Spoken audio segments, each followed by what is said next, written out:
Bonjour tout le monde.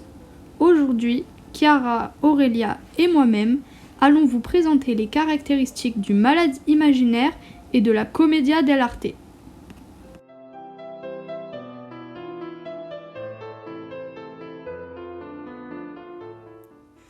Je vais commencer par présenter l'histoire de la commedia dell'arte.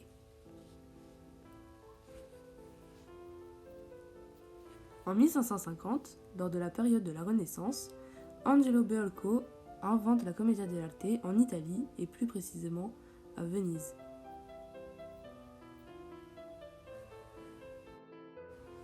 À présent, nous allons voir les caractéristiques de la commedia dell'arte. Les comédiens jouent la comédie. Cela peut être une tragédie, une farce ou bien même un drame. La commedia dell'arte est la première troupe qui fait monter les femmes sur scène.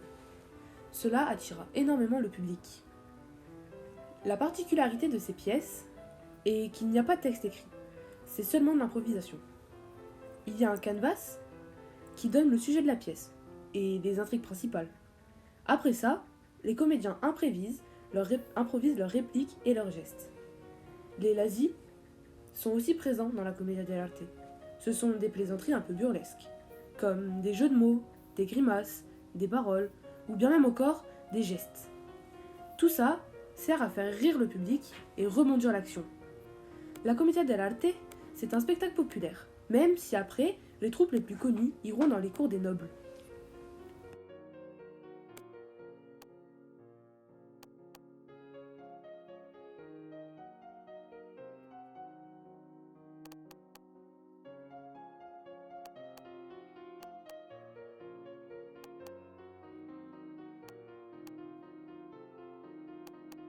À présent, je vais vous présenter les personnages de la commedia dell'arte et les personnages miroirs dans l'œuvre de Molière.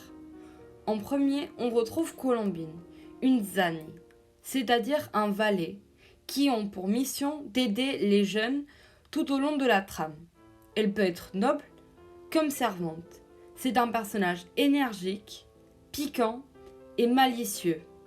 Bien évidemment, elle nous fait penser à Toinette. Toujours dans la catégorie des zanni, on retrouve Arlequin, un personnage décrit comme glouton, naïf et innocent. Il se comporte souvent comme un enfant, lorsqu'il n'en est pas un, et il est très souvent maltraité par son maître. Il saute, bouge tout le temps et court autour de la scène. Le personnage de Louison ressemble fortement à lui. À continuation, nous retrouvons Polichinelle, un personnage bavard, balourd et très stupide. C'est un zanni qui peut aussi bien aider que difficulter la mission qui a le couple de se retrouver. Il peut bien évidemment nous faire penser à Thomas Diafoirus. Lelio est un des personnages principaux de la commedia dell'arte. Il forme avec Isabella la trame principale qui est celle des amoureux.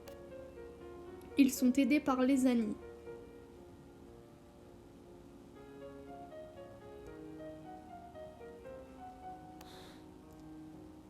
Son personnage est naïf, amoureux et brave. Dans Le malade imaginaire, Cléante reprend ses caractéristiques. Le deuxième personnage des amoureux est bien évidemment Isabella. Isabella est issue de la bourgeoisie. Elle est jeune, belle, brillante, mais elle n'est pas très débrouillarde. Elle est vêtue richement et elle fait partie de la trame principale. Dans ce cas, elle nous fait penser bien évidemment à Angélique dans Le malade imaginaire.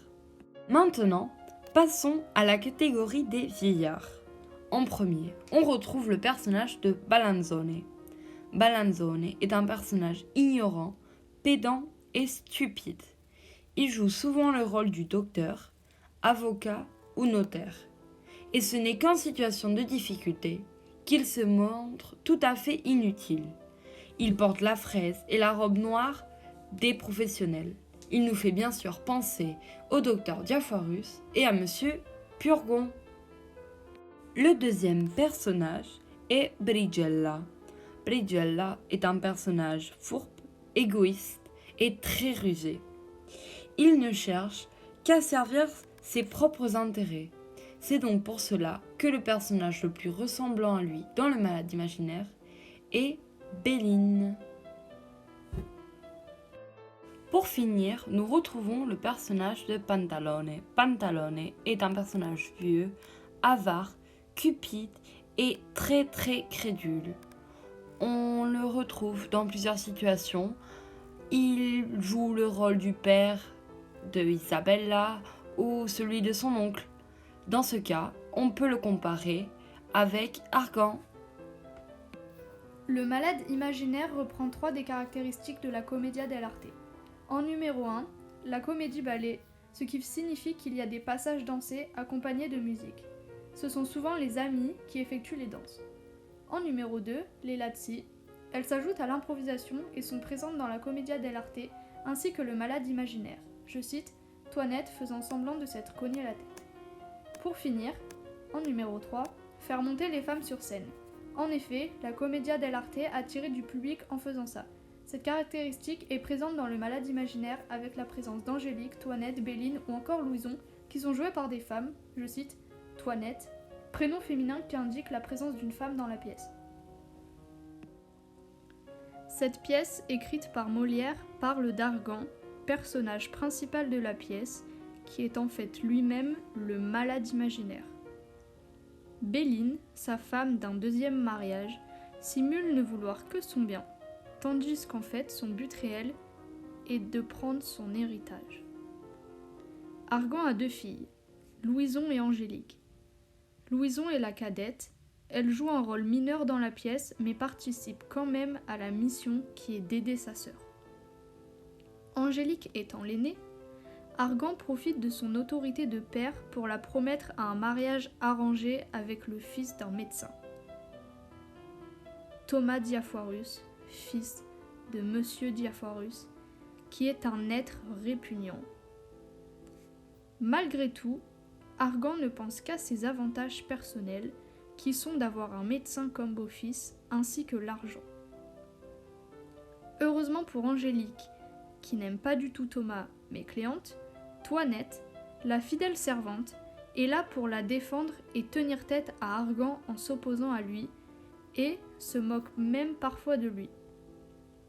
La solution finale sera de faire d'Argan un médecin.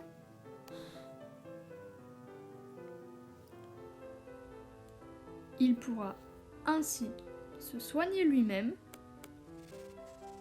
et permettra à sa fille de faire un mariage d'amour avec l'homme qu'elle aime.